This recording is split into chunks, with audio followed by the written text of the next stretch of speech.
অবসরকালে ছাত্রদের শৃঙ্খলাবদ্ধ হওয়ার পরামর্শ প্রধান শিক্ষকের। শিক্ষক মানুষ গড়ার কারিগর। শিক্ষক জাতির ভবিষ্যৎ ছাত্রছাত্রীদের তৈরি করে। বিদ্যালয়কে বলা হয় দ্বিতীয় বাড়ি। সেই বিদ্যালয়ের প্রধান শিক্ষক যখন কর্মজীবন থেকে বিদায় নেয়, তখন গোটা স্কুল চত্বরটা বিষাদে ভারী হয়ে ওঠে। আজ উত্তর 24 পরগনা জেলার বসিরহাট মহকুমার স্বরূপনগর ব্লকের গোবিন্দপুর গ্রাম পঞ্চায়েতের গুন্ডাসপুর প্রাথমিক বিদ্যালয় থেকে কর্মজীবনের অবসান নিলেন প্রধান শিক্ষক রুহুল আমিন মোল্লা। কর্মজীবনের দীর্ঘ 34 বছর তিনি শিক্ষকতার সঙ্গে যুক্ত ছিলেন। ছাত্রছাত্রী থেকে এলাকাবাসী প্রত্যেকেই আবেগাপ্লুত হয়ে পড়েন তাদের প্রিয় রুহুল আমিন স্যারের বিদায়ে।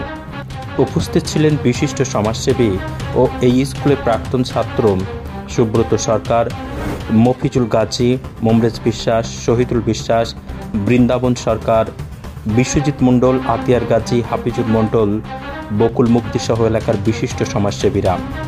প্রধান শিক্ষক রুহুল আমিন মোল্লা জানান, আজ থেকে কর্মজীবনে ইতি পড়ল সরকারি নিয়মে। গল্পের বই এবং বন্ধুবান্ধবদের সঙ্গে অবসর সময় কাটাবো। তবে ছাত্রছাত্রীদের বলবো তারা যেন জীবনে শৃঙ্খলা পরায়ণ হয়। আজকের আপনার অবসর, আপনার কাল থেকে কেমন লাগবে? একটা সময় পাস করা খুব কষ্ট। যে সময়টা আমি স্কুলে পাস করতাম, সময় যখন গাড়িতে বিবাড়বে, এটা আমার সময়টাই কাটাচ্ছিলাম।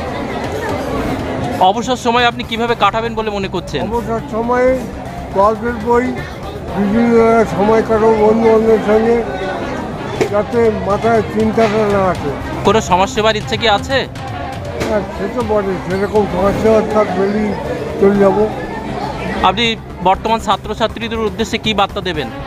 ছাত্রছাত্রীর উদ্দেশ্যে বার্তা দেবো, আর কিছু না, শৃঙ্খলাবদ্ধ হয় যেন। আজকে না পড়া না করলাম, আমার আজ 34টা বছর আমার ছিল, সেটা হলো পড়া আজকে না হবে, কিন্তু আজকে উচ্চীকরণ সেটা সংশোধন হবে না। আপনার নাম? আমার নাম রুহুল আমিন মোল্লা।